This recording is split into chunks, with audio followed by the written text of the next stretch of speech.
Bonjour à tous, alors j'espère que vous allez bien. Aujourd'hui, on se retrouve en fait pour vous aider à prévenir les sciatiques ou du moins à faire diminuer grandement les chances que vous attrapiez une sciatique.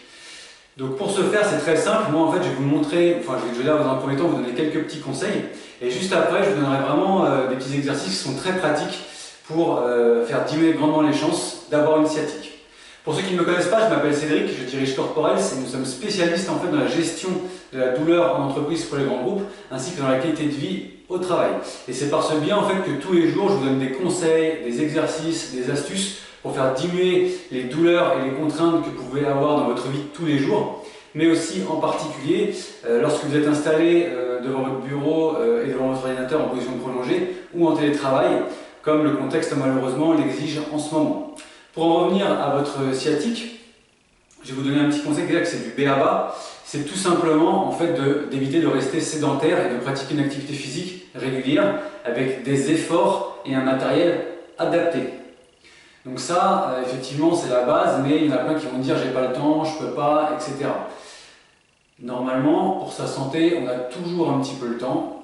Donc là, au moins, si vous n'avez pas à aller en salle ou à courir dehors ou à vous dégager beaucoup de temps pour faire du sport dans la semaine, essayez au moins de renforcer vos muscles du bas du dos, donc les muscles lombaires et les muscles abdominaux, qui sont des muscles posturaux.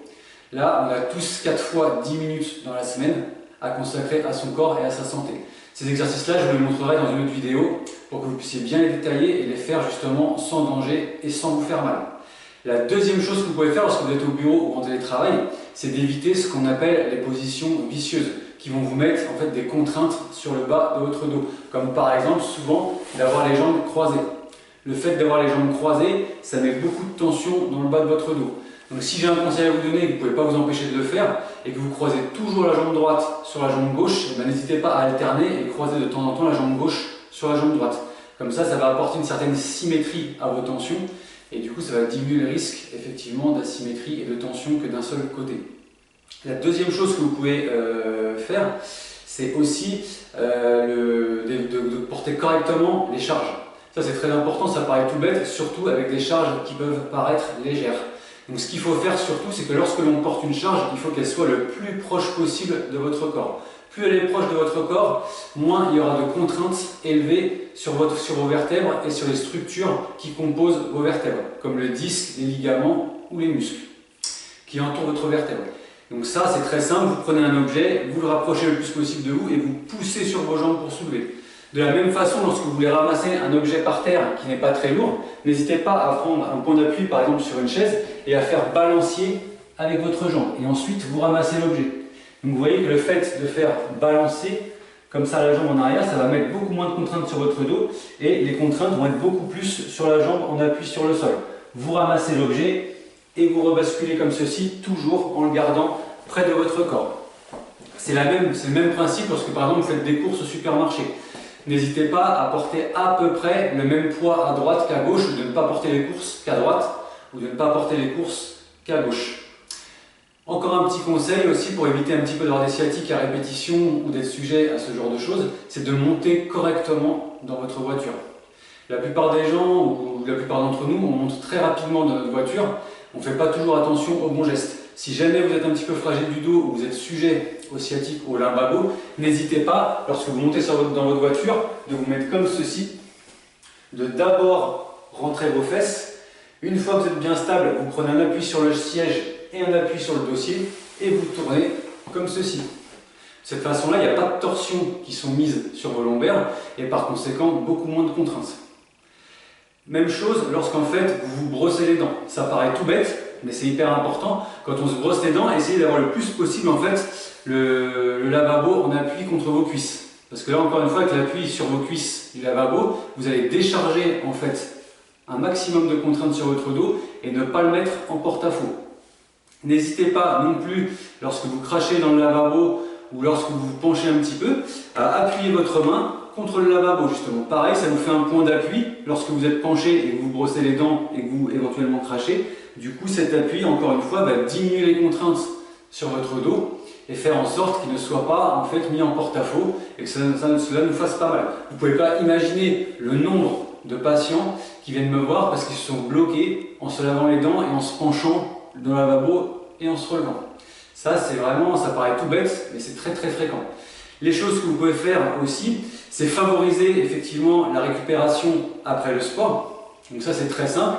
Vous pouvez faire des étirements aussi très simples, sans vous compliquer, sans vous prendre la tête. Faites-les toujours la règle qu'il faut respecter lorsqu'on s'étire, parce qu'en fait c'est très compliqué les étirements. Il y a beaucoup de théories, ça on va le voir aussi pareil dans une prochaine vidéo. Mais ce qu'il faut aussi respecter, en fait, c'est la règle de la non-douleur. C'est-à-dire quand vous vous étirez, il faut que vous sentiez effectivement que ça tire, mais il ne faut pas que ça vous fasse mal.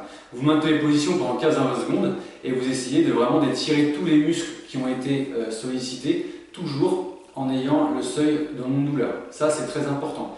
Et la dernière chose à faire, pareil, qui est vraiment une évidence, c'est de correctement vous hydrater.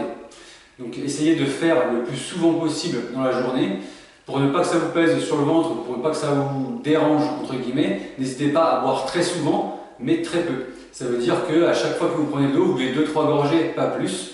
Comme ça, en fait, ça ne vous gêne pas et vous pouvez le faire assez facilement. Voilà, tout simplement. Là, ce qu'on va faire maintenant, c'est qu'on va passer aux exercices. Je vais vous montrer quelques petites astuces que vous pouvez faire facilement dans la journée, à votre poste de travail, en télétravail, et qui sont non chronophages et qui vont grandement vous aider à ne pas avoir ces douleurs. On se retrouve tout de suite. Bon alors, comme convenu, on se retrouve pour la partie exercice. Donc je vais vous montrer des exercices de mobilité en fait de vos articulations du bassin et du bas de votre colonne vertébrale pour que vous puissiez justement prévenir tous ces risques en fait de sciatique. Donc le premier exercice, c'est très simple. Je vous l'ai déjà montré dans d'autres vidéos, en fait, c'est effectuer des exercices de rotation. Alors ça, il faut faire attention parce qu'effectivement, la rotation, c'est pas le mouvement préféré de vos vertèbres lombaires, vu que biomécaniquement, c'est le mouvement le plus faible. Ça veut dire qu'il y a à peu près seulement environ 1 degré à 1,5 degré de rotation par étage lombaire. Donc en fait, ce qu'il faut faire, c'est veiller à garder le bassin fixe. Parce que si vous gardez bien le bassin fixe, vous allez voir, vous allez être très vite limité dans les rotations et du coup, vous ne dépasserez pas votre physiologie et vous ne vous ferez pas mal. Parce qu'en fait, le danger des étirements ou des mouvements, c'est d'avoir de la bonne volonté, mais de les faire mal. Donc du coup, de se faire du bien, et ben en fait, on s'abîme. Donc là, encore une fois, gardez bien à l'esprit d'avoir le bassin fixé. Vous mettez vos paumes de main vers l'extérieur comme ceci. Vous prenez une grande respiration et vous soufflez en vous dirigeant vers un côté. Et vous voyez que là, moi, je suis déjà limité. J'arrive pas à aller plus loin. Je reviens en position neutre. J'inspire. Et je souffle. Voilà, c'est pareil. Exactement le même principe. Et en fait, on fait 7 à 8 allers-retours, comme ceci. Le deuxième exercice, celui-là je vous le remontrerai, pardon, le premier exercice. Le premier et le deuxième exercice, je vous les fais assis, et vous allez voir qu'après on peut les faire debout. Donc là, le deuxième exercice, c'est mobiliser vos lombaires dans les mouvements d'inclinaison. Donc là, c'est très simple, vous mettez une main, par exemple la main droite, entre vos omoplates. Avec votre main gauche, vous attrapez votre coude et en fait vous inspirez et vous soufflez en vous enroulant sur un côté. Voilà, vous faites pareil de l'autre côté et on enroule comme ceci. Donc là, vous maintenez les positions quelques secondes et vous alternez le côté droit et le côté gauche. Si vous préférez les faire debout, c'est tout à fait possible. Mais là, c'est effectivement le même principe. Ça veut dire qu'il va falloir faire attention à bien garder le bassin fixe. On met ses mains comme ceci, on inspire et on souffle. On inspire et on souffle. Là, on place bien la main derrière les omoplates et on se penche sur le côté droit. Cette fois-ci, je mets mon coude droit derrière mes omoplates et je me penche sur le côté gauche. Voilà. Donc là, on a mobilisé les vertèbres, donc en rotation et en inclinaison. Là maintenant, je vais vous montrer en fait un exercice pour en fait mobiliser votre bassin. Donc là, je vais me mettre de profil pour que vous le compreniez bien. C'est très simple, c'est-à-dire qu'en fait, on se met comme ceci et vous allez faire en fait des bascules du bassin d'avant en arrière. Donc c'est-à-dire que quand vous allez vers l'avant, en fait, vous augmentez un petit peu la cambrure. Donc le bassin, en fait, si mes mains miment les deux os que vous avez sur le côté, elles vont basculer vers l'avant. On se met comme ceci. Et ensuite, vous allez faire le mouvement contraire. Vous allez basculer vos deux os du bassin sur le côté et vers l'arrière. Donc j'enlève mes mains pour que vous puissiez voir. Je cambre, je décambre. Je cambre, je décambre.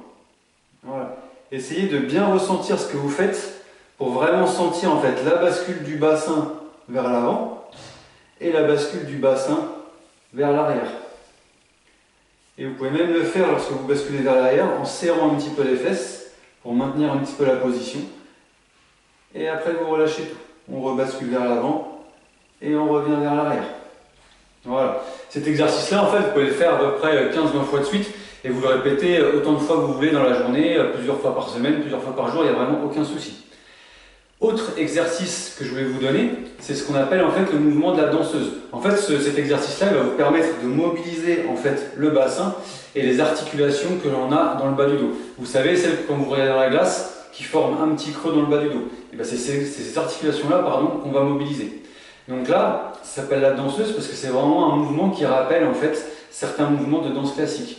Donc n'hésitez pas, par exemple, avec le bras à prendre appui sur un mur. Ensuite, vous levez la jambe, vous la basculez complètement sur le côté, vous posez la pointe de votre pied par terre et vous ramenez en fait devant vous, comme ceci.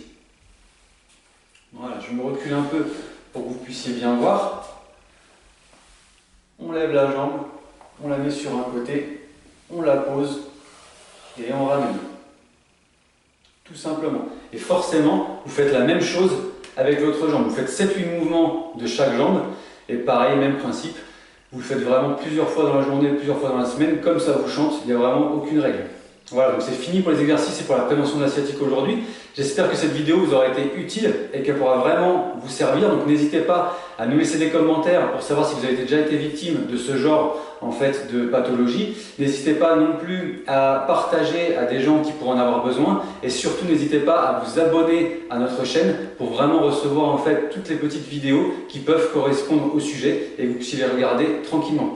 Et surtout n'oubliez pas, prenez soin de vous.